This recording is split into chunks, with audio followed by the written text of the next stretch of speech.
마지막 구절은 참 유명합니다.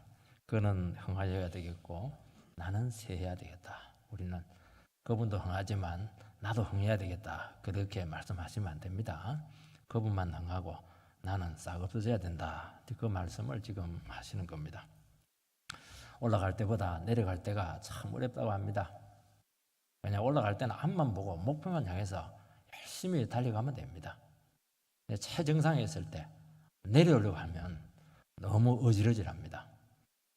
왜냐니까 그동안 쌓아놓은 업적을 다 명예들 다 내놓고 와야 되니까 한순간에 빈손이 되는 게 이게 쉽지가 않는 겁니다. 더 하고 싶고 더 할 힘도 있고 내가 없으면 안 될 것 같고 아직도 사명이 많이 남아있는 것 같아요. 그래서 자기 자신을 과신하고 욕심을 내는 바람에 끝이 이렇게 추하신 그런 유명한 분들이 너무 많습니다. 그때 탁 내려왔으면 참 좋았을 텐데 이게 못 내려오는 겁니다. 놓지를 못하는 겁니다. 그래서 우리는 자기 자신의 한계를 안다는 것, 그리고 시대적인 요청을 우리가 인식하고 있다는 것이 얼마나 중요한지 모릅니다. 이것이 어떻게 가능한가? 이것은 딱 하나밖에 없습니다. 자기 중심으로 살면 이거는 반드시 실패하게 되어 있습니다. 주님 중심으로 주님과 함께 그런 인생이 될 때 과정도 참 아름답지만 최고로 상 많이 받는 게 뭐냐? 끝에 잘하는 게 끝에 마지막을 참 아름답게 마무리하게 될 때 그거는 영원히 남는 겁니다. 끝이 취해버리면 그동안 쌓은 거 싹 숲으로 들어가는 게 너무 많습니다. 세례 요한은 이스라엘 사이에서 정말 주목받는 정말 큰 인물이었습니다. 400년 만에 하나님께서 주신 위대한 선지자였습니다. 구약의 마지막 선지자였고 얼마나 이 사람이 뛰어났던지 혹시 우리가 기다리고 있던 메시아가 아닌가 생각이 들 정도로 그렇게 인식이 된 인물이었습니다. 그 설교자는 능력 있는 설교자이고 너무나 많은 사람들에게 영향력을 끼친 인물이었습니다. 그러나 이 세례 요한의 위대성은 그의 설교력, 그의 이 세례 이것에서 나타나지 않았습니다. 그게 정말 위대한 것은 자기 자신의 한계를 알았다는 것이고 이 시대적인 사명을 너무나 잘 인식하고 있었다. 여기서 세례 요한은 정말 탁월한 인물이었다 하는 것을 알 수가 있습니다. 세례 요한은 자기는 자기를 바라보지 않고 다른 사람 바라보지 않았습니다. 내 뒤에 오신 그 한 분 앞에 내가 어떤 존재냐? 나는 그분 앞에 먼저 보내심을 받은 사진에 불과하다. 그분이 오실 길을 내가 예비하는 종에 불과하다 하는 것을 알았다는 겁니다. 종이니까 주인이 오면 물러나는 것은 당연하다는 겁니다. 그리고 자기는 신랑의 친구로서 신랑과 신부가 만나가지고 참 멋진 결혼식을 올릴 때 나는 그 중개하는 들러리에 불과하다. 들러리가 이렇게 인기 끌면 안 됩니다. 결혼식 전에 들러리가 막 일하면서 막 굉장히 그러면 쫓아보내야 되는 겁니다.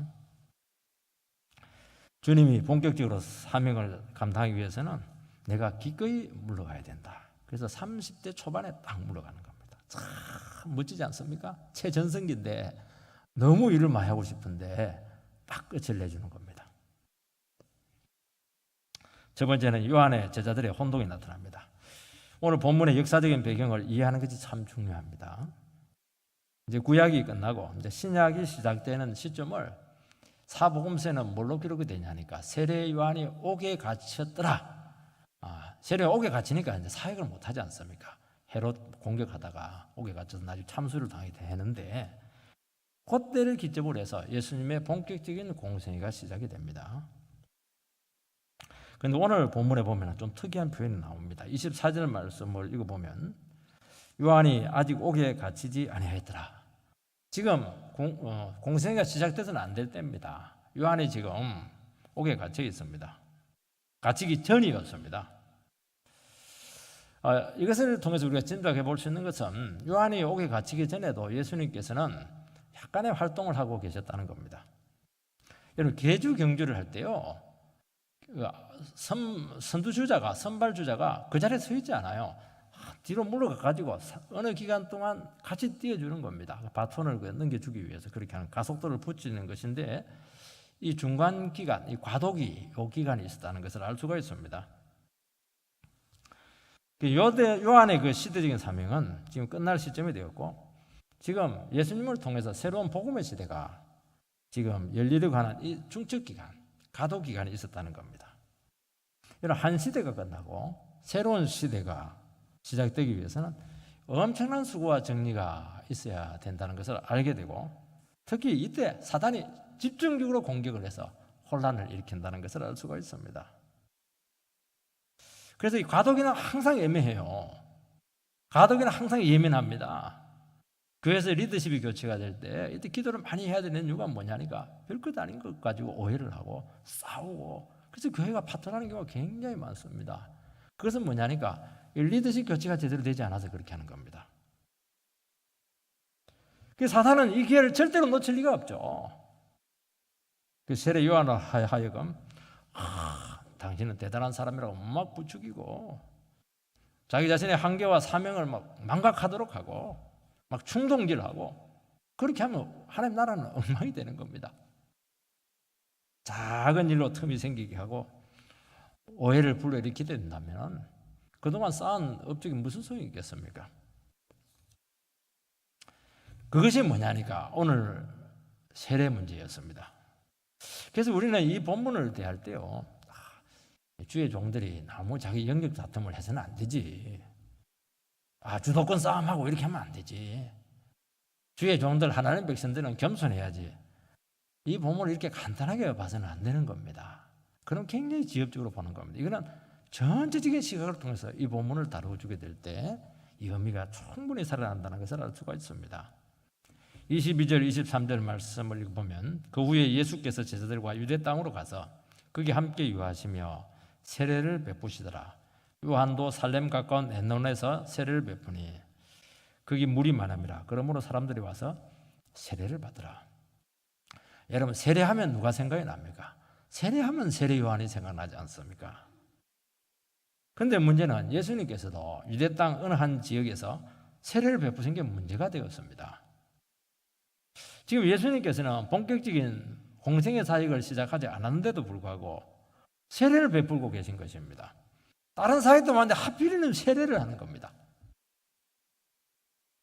예수님께서 세례를 주신 것은 요한의 사역에 좀 시시하고 좀 문제가 있기 때문에 그렇게 하신 것이 아닙니다. 요한의 세례를 인정을 하고 그 세례를 예수님께서 그것을 받아들이기 위해서 세례를 베푸신 것입니다. 그거는 이제 예수님하고 요한의 관계일 수 있지만 사람들은 그렇게 생각하지 않는 겁니다. 그래서 많은 혼동을 주게 되고 오해를 가져온 것을 알 수가 있습니다. 25절, 26절을 보면 이에 요한의 제자 중에서 한 유대인과 더불어 정결 예식에 대하여 변론이 되었더니 그들이 요한에게 가서 이르되 라삐여 선생님과 함께 요단강 저편에 있던 자 곧 선생님이 증거하시던 이가 세례를 베풀매 사람이 다 그에게로 가더이다. 이제 정결 예식의 문제로 세례 요한의 제자하고 한 유대인하고 아주 격렬한 논쟁이 벌어졌습니다. 정결 예식은 무엇을 얘기하냐니까 죄를 지은 사람이 자기 죄를 용서받고 이스라엘 백성으로 새 출발하게 될 때 옷이나 몸에다가 물을 뿌리는 이런 의식입니다. 여기 물을 좀 뿌려줍니다. 이렇게 착착. 이것은 이제 제사장만 할 수 있는 사역이고 세례 요한은 제사장의 아들이었습니다. 그래서 세례 요한은 광야에서 설교 사역을 하게 되었고 그곳에서 사람들이 많이 자기 죄를 자복하고 나왔을 때 그 사람들에게 직접 세례를 베풀어 주게 된 것입니다. 그런데 이 세례 요한의 이 세례가 좀 특이해요. 물을 뿌리는 게 아닙니다. 세례는 죄를 자복하고 죄인입니다. 그렇게 고백을 하면 사람들 데리고 요단강에 가가지고 막 물이 빠뜨려서 끄집어내는 겁니다. 우리 요즘식으로 말하면 침례라고 할 수 없습니다. 밥티스트 침례죠. 유대인들이 보기에 이거는 출처가 없어요. 이게 어디서 왔는가? 이게 아직도 신학적으로 상당히 논란이 되고 있는 그런 그 신학적인 주제가 되고 있습니다. 예수님도 다른 곳에서 세례를 베풀면서 세례 요한이 했던 그 세례를 그대로 쓰고 있는 겁니다. 그렇다면 우리는 이렇게 생각하면 됩니다. 아, 세례 요한의 세례는 원조다. 예수님의 세례는 아류다. 식당에 가면 원조, 무슨 식당 이렇게 옆에 보면 아류들이 굉장히 원조 이래 가지고 막 굉장히 나는 그 글자가 많을수록 그 아류입니다, 그거. 근데 문제는 뭐냐니까 원조한테 가야 되는데 사람들이 예수님께로 자꾸 가는 겁니다.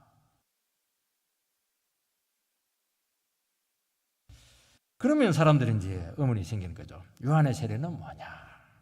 예수님의 세례는 뭐냐? 막 그거 가지고 사람들이 이야기를 하고, 그러면 이 둘 중에 하나는 분명히 잘못된 세례다는 겁니다. 그리고 예수님이 감히 세례 요한에, 그 당시에는 예수님은 세례 요한에 비해서 그 지명도가 훨씬 떨어졌습니다. 어떻게 세례 요한의 세례를 침범할 수가 있는가? 영역 다툼을 하는 것이라는 겁니다. 아니면 세례 요한의 세례에 뭐가 문제가 있는 것은 아닐까? 온갖 추측과 오해와 의심들이 일어나게 되었다는 것을 알게 됩니다. 이게 마귀가 탁 노리는 겁니다. 이 문제는 요한의 제자들에게도 아주 심각하게 다가왔습니다. 요한이 예수님보다 6개월 먼저 형님이에요. 그리고 예수님께서 공생애를 데뷔하는데 세례 요한이 데뷔를 시켜줬습니다. 예수님은 목사 출신입니다. 세례 요한은 유명한 제사장 가문 출신입니다.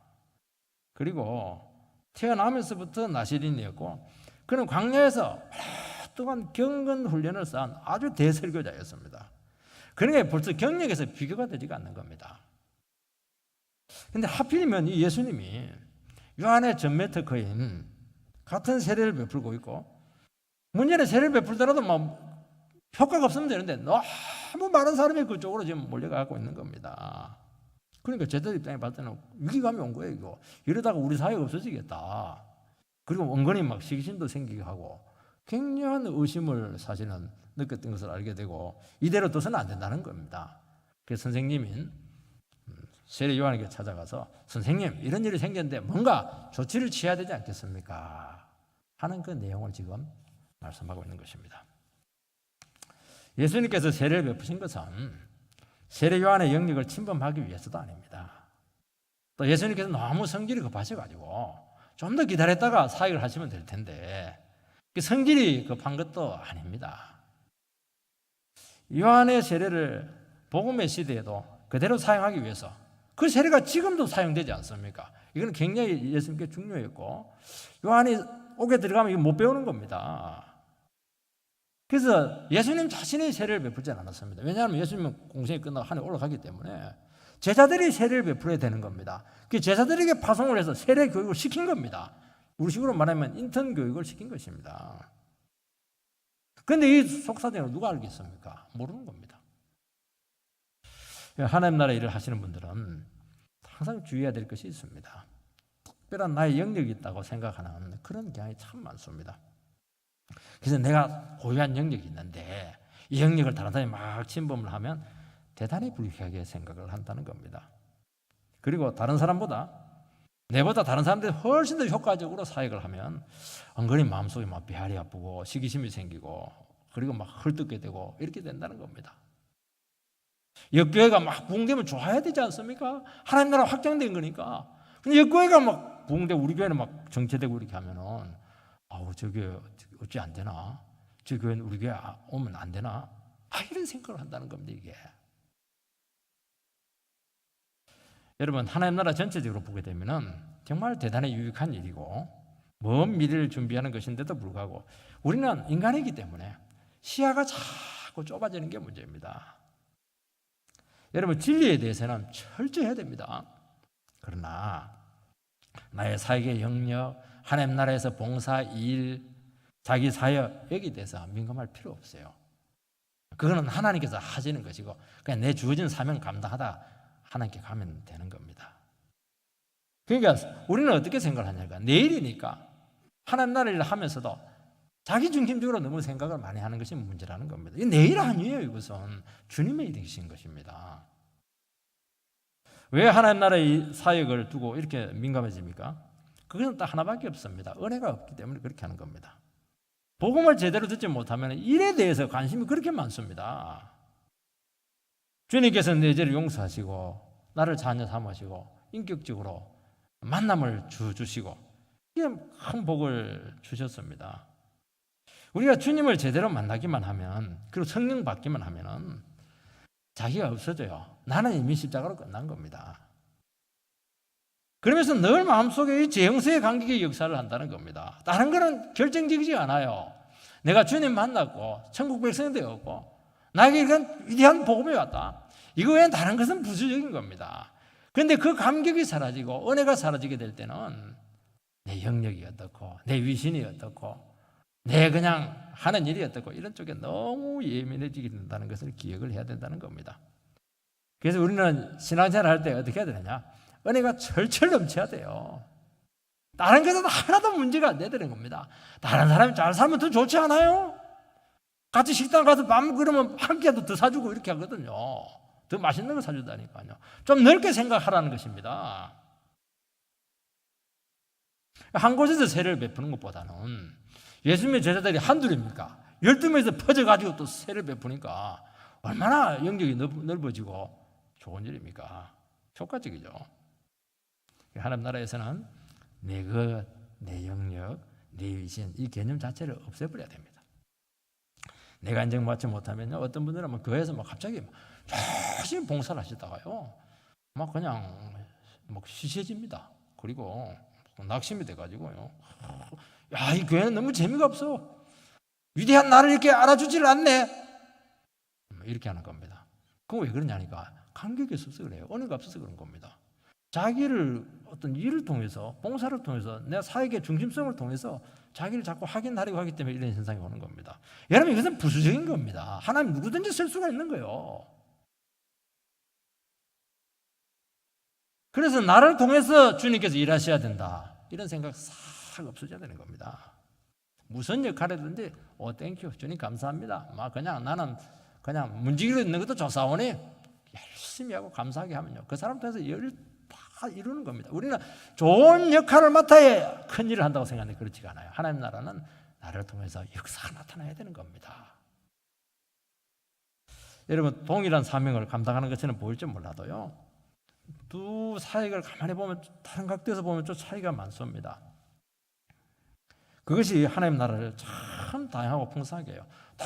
똑같은 어린 사역을 하는데 그 사역이 하면 색깔이 달라요. 요한은 죄를 자복할 때 주는 세례고, 그 사람들의 마음을 준비를 시켜서 예수님께로 보내는 역할을 하는 겁니다. 예수님께서는 어떻게 합니까? 예수님 직접 메시아시기 때문에 바로 재용서를 선포를 해요. 그리고 세례를 줌으로써 성령을 받게 합니다. 하나님 백성 등에서 인치시는 사역을 하는 겁니다. 준비, 열매. 벌써 같은 세례인데도 불구하고 속으로 들어가니까 내용이 다른 겁니다. 얼마나 풍성합니까? 그래서 할 수만 있으면 넓은 마음으로 서로를 인정하는 자세가 필요합니다. 여러분, 자꾸 일의 양들, 자기가 맡은 역할로 절대로 자기 자신의 가치를 평가하지 마시기 바랍니다. 그래서 하나님 나라에서는 라이벌 의식, 경쟁심, 비교의식처럼 감초가 없습니다. 하나님 나라는 절대로 경계하듯이 하지 마시기 바랍니다. 저는 그래프 그리기가 너무 싫어요. 무슨 학교에서도 그렇게 그래프를 그려놓고는 성적 가지고, 아니 교회에서도 말이지 그래프를 자꾸 그리고 말이지 경쟁심을 부추기는 건데, 그렇게 하지 마시기 바랍니다. 그냥 은혜롭게 하는 게 제일 좋은 겁니다. 라이벌을 자꾸 부추기는 거예요. 경쟁을 자꾸 붙이는 겁니다. 여러분, 겸손해야 될 줄 믿습니다. 그래야 사탄이 틈타지 않습니다. 다른 사람을 낮게 여길 때 자기 자신의 것도 인정을 받습니다. 자기 자신의 작은 사명이 그때부터 귀하게 다가온다는 겁니다. 다른 사람 자꾸 부러워하니까 내 거 귀한 줄 몰라요. 내 거 귀한 줄 몰라요. 그래서 자기 자신의 위치에서 최선을 다하고 은혜가 나타날 때 이 모든 것은 극복이 될 줄 믿습니다.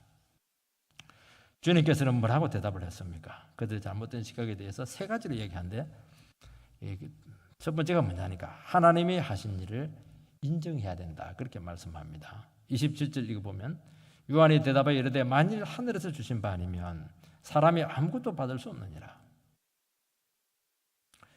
자기 자신의 그 세례 사역이라고 하는 것이 하나님께서 하시는 일이지 그게 내 사업이 아니라는 겁니다. 그래서 내일은 없다. 그게 요한이 지금 선포하고 있는 겁니다. 세례 요한은 하나님께서 감당할 힘을 주셨고 기회를 주셨기 때문에 은혜를 주셨기 때문에 할 수 있다는 겁니다.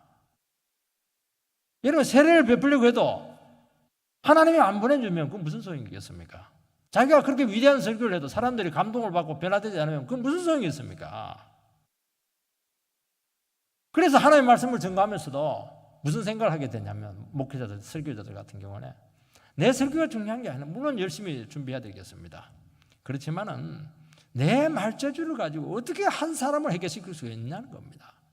그래서 늘 기도하게 되고 하나님 이 말씀을 통해서 이 부족한 말씀을 통해서 한 영혼이라도 돌아올 수 있도록 주의 성령으로 역사해 달라고 늘 매달릴 수밖에 없는 것이 우리의 심정이라는 겁니다.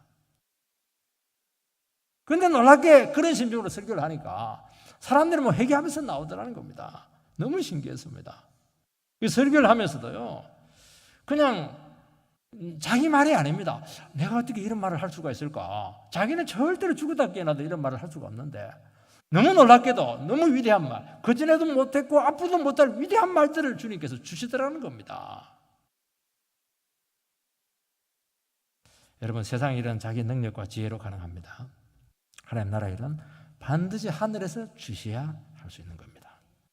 여러분 이 인식을 놓치게 된다고 하면은 여러분들은 하나님 나라 이 길을 같이 가는데 굉장히 갈등을 겪게 되고 어려움을 겪게 될 겁니다.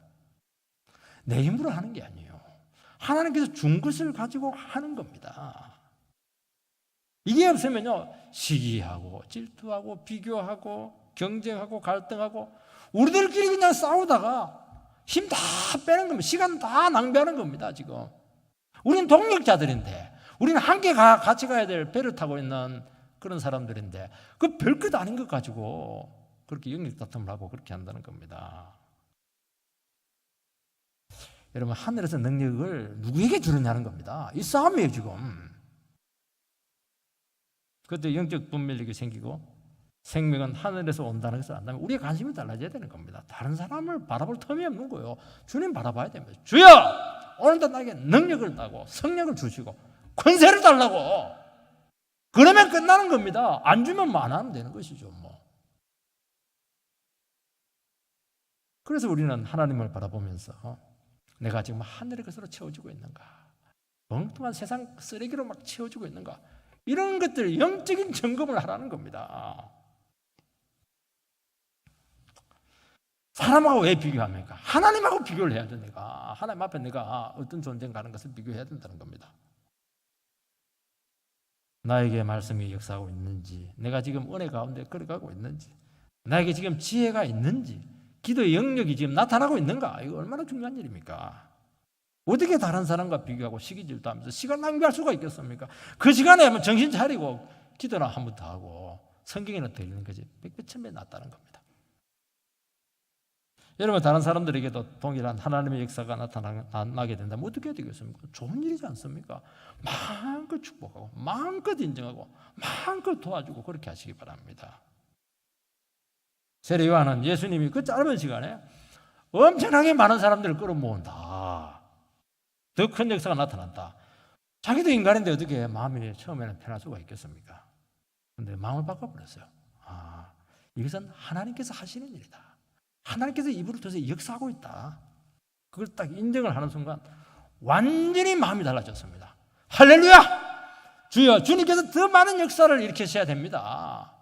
나는 안 돼도 됩니다. 얼마나 기도가 달라지게 되겠습니까? 그렇게 되게 될 때 자기 자신에게 또 열등하다 그런 평가하지 않습니다.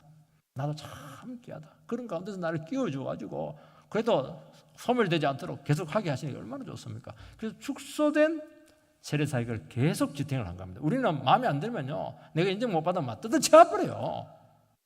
아주 그것도 교만한 겁니다. 하나님은 은혜 줄 자에게 은혜 주실 줄 믿습니다. 우리에게 작은 나타난 거 얼마나 귀해요, 이거.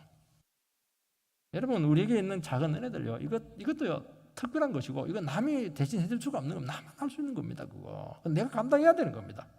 이 겸손해야 된다는 것입니다. 모든 선한 것은 내게 없다는 것을 안다면은 자기를 주장할 수 있다는 것이 아무것도 없다는 것을 알게 될 것입니다. 두 번째는 주님께서 뭐라고 했나니까 너 자신의 한계를 잘 알아라 그렇게 말씀을 하고 있습니다. 28절 말씀을 읽으면 내가 말한 바 나는 그리스도가 아니요 그의 앞에 보내심을 받은 자라고 한 것을 증언할 자는 너희니라. 그 당시 사람들은 세례 요한을 예수가 아닌가 그리스도가 아닌가 그렇게 생각했습니다. 그래서 사람들이 그 엄청난 그 기대감을 가지고 있었기 때문에 세례 요한은 틈만 나면 나는 광야에서 외친 자의 소리다. 나는 그리스도가 아니다. 기가 합도록 공개적으로 선포했습니다. 입 다물고 있으면 메시아 될 텐데 이 사람은 입을 못 다물어요. 그럼 적극적으로 아니라고 그렇게 막 증거를 합니다. 영광 안 취하려고 말입니다. 나는 그냥 그분 앞에 먼저 와 있는 종에 불과하다 하는 것을 계속 이야기하는 겁니다. 그런데 문제는 뭐냐니까 주위 사람들은 그렇게 생각을 안 해요. 여전히 위대한 사람으로 특히 제자들은 우리 선생님이 최고다 그렇게 평가를 한 겁니다. 세례 요한은 제자들에게 막 책망합니다. 너희들이 내가 그리스도가 아니라는 것을 증거해야 되는데도 불구하고 너희들이 시기심을 가지고 경쟁의식을 가지고 예수님 앞에 그렇게 해야 되겠는가. 자세가 틀렸다. 그렇게 말씀하고 있는 것입니다. 세례 요한의 위대성은 그가 얼마나 많은 세례 사역을 베풀었고 그가 얼마나 많은 능력의 설교를 했는가 하는 것으로 평가되지 않았습니다. 세례 요한의 위대성은 어디에 있는가? 주님 앞에서 내 자신의 위치가 어디에 있는가? 내가 어느 한계에 있는가? 그래서 그 한계를 넘지 않은 겁니다. 여러분 인간의 위대성은 어디에 있습니까? 많은 일을 하는 데 있는 게 아닙니다. 내 한계가 뭔가? 나의 분수가 뭔가? 내가 주님 앞에서 어떤 존재인가? 이것을 잘 점검하는 것이 이게 위대한 겁니다. 이게. 나를 통해서 능력이 나타날지라도 자기를 드러내지 않고 주님께 영광을 돌릴 수가 있는 것입니다. 세례 요한은 그렇게 위대한 일을 하고서도 자기는 얼마나 무익한 인간이며 나는 아무것도 아닌 존재입니다 하는 것을 철저히 고백을 합니다. 나는 소리에 불과합니다. 소리는 말만 있고 실체가 없는 거예요. 소리는 없어지는 겁니다. 아예만 나는 찾아올 생각을 하지 말라는 겁니다. 그리고 눈에 보이는 결과로 자기 자신을 판단하지 않았습니다. 끊임없이 자기 자신 안에 있는 죄와 부족을 깨닫고 어떻게든지 겸손으로 반응을 했던 것입니다. 그러면 그럴수록 그를 통해서 주님의 위대성이 드러나게 되었던 것을 알게 됩니다. 여러분 이것이 하나님 나라의 비밀이라는 것을 기억하시기 바랍니다. 그리고 나는 예수를 떠나서는 아무것도 아니다는 것을 알게 되었던 것입니다. 그래서 끊임없이 그분 앞에 붙어 있으려고 했던 것입니다. 약하고 가난할 때 우리들은 겸손해요. 교회도 작게 하고 이렇게 할 때는 겸손하고 이렇게 합니다. 근데 어느 정도 축복받고 부흥되고 이렇게 하면 이상하게 교만해지는 그런 경우 반드시 실패합니다. 그렇게 되는 경우는 그 이유는 뭐냐니까 세례 요한과도 싸움을 안 해서 그렇습니다. 내가 주님 앞에 어떤 존재인가? 내가 얼마나 미문에 불과한가? 죄인인가? 하는 이 싸움을 포기하는 순간 어우 나는 대단해. 내 없으면 되는 일 있는 줄 알아. 이 교회 내가 서면 안 되는 거야. 이런 식으로 나가는 겁니다. 한국 교회를 내가 들었다 놨다 한다. 무슨 들었다 놨다 해요. 그 사람이 제일 먼저 나가줘야 되는 겁니다. 걸림돌이에요. 여러분 우리는 스스로의 한계를 알아야 될 줄 믿습니다. 내 안에 주님을 기쁘시게 할 만한 것이 없다는 것을 고백할 그런 마음이 있게 되기를 바랍니다. 여러분 우리는 내 것을 통해서 주를 위해서 할 수 있는 게 아무것도 없습니다.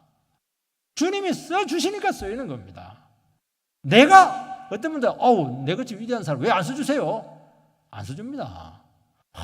나는 쓸 가치가 없는데 주님께서 그런 사람 시켜요. 하나 시킵니다. 최선을 다해 역사가 나타나요. 그러면 지경을 넓히고 이렇게 하는 것입니다. 왜 자기가 쓰려고 하는 겁니까? 주님이 써야죠. 주인이 쓰는 겁니다. 주인이. 우리는 도구입니다. 그리고 크게 수고하고 난 후에도 나는 무익한 종에 불과합니다. 괜히 주님 하는 일에 방해가 누가 되지 않았나요? 그게 그 괴로운 거예요, 이게 지금. 여러분 주님 앞에 자기 자신을 정직하게 볼 수만 있다면 절대로 높은 마음을 두지 못할 겁니다. 선줄로 생각하거든 이미 넘어진 줄 알아라. 생각만으로도 넘어진 겁니다. 이것은 나는 다 되었다. 생각만도 넘어지고 대하던 사람이 어디 있어요? 예수님 외에는 다 된 사람은 없습니다. 우리는 너무 생각이 복잡해요. 너무 계산이 많아요. 너무 뭔가에 집착해 있어요. 그게 뭐냐니까 생각 이상의 것을 지금 막 생각하고 있는 겁니다. 종이 생각이 많으면 안 돼요. 주인이 생각을 하고 판단을 내려야지 종이 생각이 많으면 안 되죠. 그것은 맞습니다. 그거는 내가 누군데, 내가 얼마나 수고 많이 했는데, 내가 얼마나 봉사 많이 했는데. 우리의 문제는 스스로를 어느 순간 대단하게 여긴다는 겁니다. 그래서 다시 한 번 더 주님 앞에 자기 자신의 모습을 점검하는 기회가 되길 바랍니다. 세 번째, 주님께서는 뭐라고 말씀했냐니까 자기 자신의 사명을 깊이 인식하라는 겁니다. 세례 요한은 자기 자신의 사명을 뭐냐? 들으리다. 그렇게 인식을 했습니다. 29절 말씀을 보면 신부를 취하는 자는 신랑이나 서서 신랑의 음성을 듣는 친구가 크게 기뻐하나니 나는 이러한 기쁨으로 충만하였노라. 요한은 자기 자신의 사명을 신랑의 친구로 인식했습니다. 우리는 이제 들러리 하면 막 그냥 함이나 지고 가고 막 돈이나 뜯고 이렇게 한다. 인식이 좀 별로 좋지가 않아요. 유대사회에서 들러리는 굉장히 중요합니다. 왜냐하면 신랑과 신부 사이에 왔다 갔다 하면서 전가를 해주기도 하고 또 결혼하려고 하면 오해가 많아요. 그래서 그 상담을 해서 오해를 풀어주기도 하고 우리나라 말하면 중매장이 같은 그렇게 해서 어떻게 하든지 이제 좋은 결혼을 하도록 꼬리나도록 그 매개자 역할을 하는 그게 이제 들러리입니다. 여러분 한 여자와 한 남자가 만나가지고 이 결혼하는 과정이 얼마나 어렵습니까? 요한은 지금 누구를 중매하고 있습니까? 그것은 하나님과 이스라엘 백성들 사이를 지금 다리 놓고 있습니다. 구약에 보면요 하나님과 이스라엘 백성들 관계를 결혼 관계다 그렇게 표현을 하고 있어요. 언약적인 표현입니다. 근데 문제는 뭐냐니까 결혼했는데 이스라엘 백성들이 막 죄를 짓는 것이고 우상 숭배를 하는 겁니다. 불순종을 하는 겁니다. 그래서 깨져버렸어요. 북이스라엘은 722년에 아수르에 그냥 점령당해버리고 남유다는 586년에 바벨론에 그냥 나라가 망해버렸습니다. 북이스라엘은 700년, 남유다는 500년 이혼 상태로 있게 되었던 겁니다. 그때 하나님께서는 그들을 다 잊지 못하셔가지고 아들을 보내가지고 그들을 다시 한번 우리 재결합하자. 여러분요 첫 결혼도 힘듭니다. 한번 깨졌는데 재결합하는 것은 2배, 3배 어려운 겁니다. 지금 그 중간 역할을 누구에게 시켰는가? 세례요한에게 시켰다는 겁니다. 하나님은 영원히 버릴 것 같았던 이스라엘을 다시 사랑하기로 작정하시고 그 위대한 역할을 요한에게 맡겼다는 겁니다. 이게 요한의 자기 의식입니다. 요한은 죄로 더럽혀진 그 이스라엘 백성들을 신부로 만들기 위해서 그렇게 설교를 하고 그렇게 세례를 주고 막 그냥 죄 지은 사람들 책망하고 정말 왜냐니까 빨리 결혼시켜야 되니까요. 얼마나 수고를 많이 했는지 몰라요. 한두 사람 한 것이 아닙니다. 이스라엘 백성 전체를 두고 지금 신부로 준비를 시켰던 겁니다. 하나님을 멀리한 백성들에게 신랑 되신 주님을 끊임없이 또 소개를 했습니다. 왜냐니까 오해를 많이 하고 있기 때문에 그렇게 하는 겁니다. 그래서 산을 깎아서 평지로 만들고 어그러진 것을 곱게 펴고 그 말들이 여기서 다 나오는 겁니다. 이게 아비의 마음을 자식의 마음으로 연결시키고 이게 다 준비시키는 겁니다. 이제 죄인들이 주님께 돌아와서 축복된 관계로 지금 들어가려고 합니다. 그러니까 요한은 막 감격에 차는 겁니다. 기쁨으로 충만하다는 겁니다.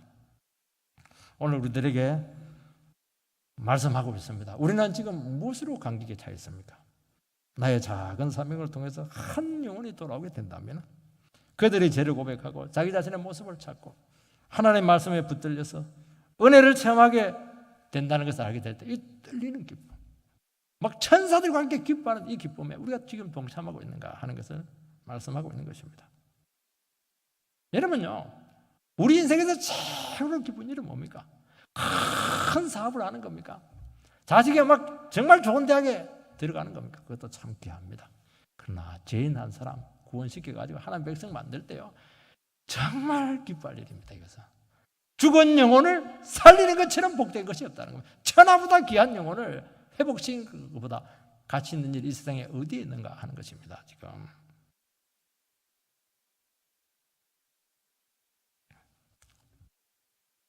그러니까 세례 요한은 이 모든 문제를 인간적인 시각에서 보지 않았고 하나나라 전체적인 시각에서 자기 자신의 위치를 자리매김하게 되었던 것입니다. 여러분, 요한이 신부를 깨끗하게 하는데 얼마나 고생 많이 하고 얼마나 수고 많이 했습니까? 월급 받았습니까? 월급 안 받았습니다. 그 자체가 지금 복된 겁니다. 그거 쓰이는 것 자체가.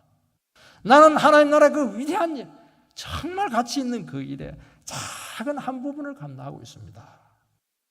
이 의식이 생기게 될 때 보상이 뭐가 필요했고 인기가 뭐가 필요 있으며 내 입지가 뭐가 필요하고 위상이 뭐가 필요하고 그 일을 하는데 뭐 걸레로 마당 쓰는 게 뭐가 중요하냐는 겁니다. 그런 것들이. 그러니까 시각이 달라져야 되는 겁니다. 하나님 나라 큰 구원 역사에 대한 바른 인식이 있어야 된다는 겁니다.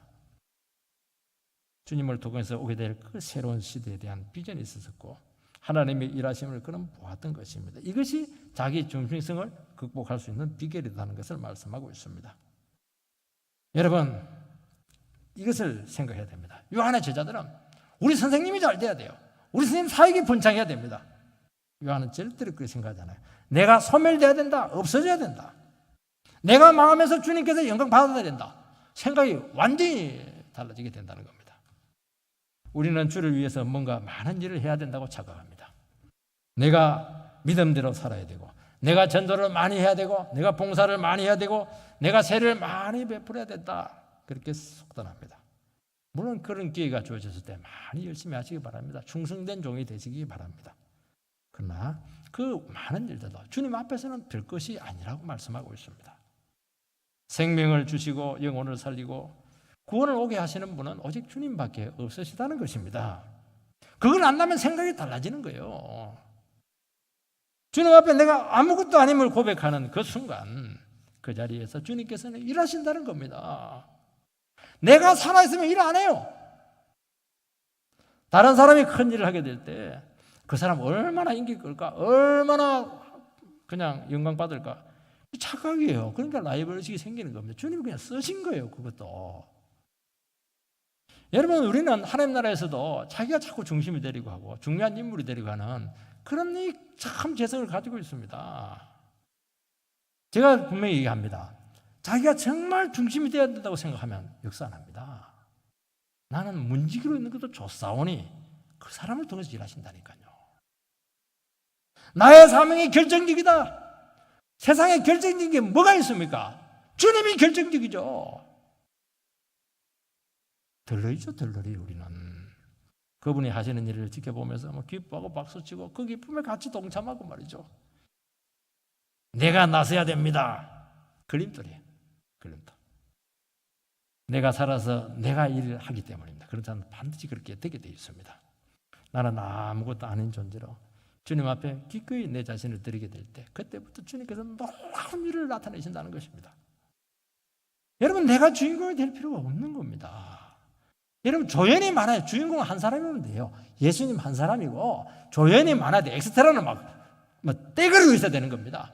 그래서 나는 엑스트라로 그것도 얼굴 안 나오고 뒷꼭지만 한번 싹 나오는 나는 엑스트라도 있어도 좋습니다. 어우, 할렐루야. 너 되었다. 너 되었다. 30절 읽어보면 그는 흥하여야 하겠고 나는 쇠하여야 하리라 하니라. 단순한 겸손의 구절이 아니고요. 구원 역사에서 나오는 고백입니다. 자기 자신은 아무리 위대해도 나는 구약 선지자로서의 한계를 가지고 있고 나는 이제 시대적인 사명을 끝낼 때가 다가왔다는 겁니다. 내가 물러가야 주님의 시대가 본격적으로 열린다는 것입니다. 이 시각이에요, 이 시각. 나는 그분에게 걸림돌이 돼서는 안 된다. 내가 지금 최전성기에 있지만 이때 물러가야 될 때다. 깨끗이 물러가고 혹시 내가 영광 받을지 모르니까 참수로 딱 끝내버리는 겁니다. 참 대단하죠. 하나님 나라 종들은 혹시 내가 무덤 크게 지어가지고 사람들 참배받으면 안 되지 않습니까? 그는 주님이 흥하기 위해서 나는 쇠해야 된다는 겁니다. 우리는 반대예요. 주님도 흥하고 나도 흥했으면 참 좋겠는데 그렇게 생각하지 마시기 바랍니다. 우리는 천국 가서 다 상 받습니다. 내가 죽고 그리스도가 내 안에서 살아야 나야 될 줄 믿습니다. 내가 부인되고 내가 죽음으로써 주님께서 영광이 되도록 하시기 바랍니다. 그래서 우리는 내가 연약해지고 내가 작은 자로 있을 때 더 놀라운 역사가 나타난다는 걸 기억하시기 바랍니다. 우리 내가 크게 되고 나서, 내가 위대하게 되고 나서, 내가 큰 영향력이 있는 그런 존재가 되고 나서 주를 위해서 큰 일을 하겠다. 그건 자기 일입니다. 그렇게 하잖아요. 도리어요. 작을 때, 가난할 때, 없을 때, 아무도 알아주지 않을 때 이때요. 주님께서 우리는 순수해 줄 수 있거든요. 그때 주님께서 너무 많은 역사를 일으키는 겁니다. 저는 지금 이때를 얼마나 지금 소중하게 생각하는지 몰라요. 아무도 알아주지 않을 때 막 주님 앞에 나가서 막 기도하면서 역사를 일으키겠다. 그것도 틀린 말이에요. 그냥 겸손하게 열려 있는 겁니다. 주님께서 기억하시고 위대하게 사용하실 줄 믿습니다. 우리 모두가 그런 영성을 가지게 되기를 주의 이름으로 축복합니다.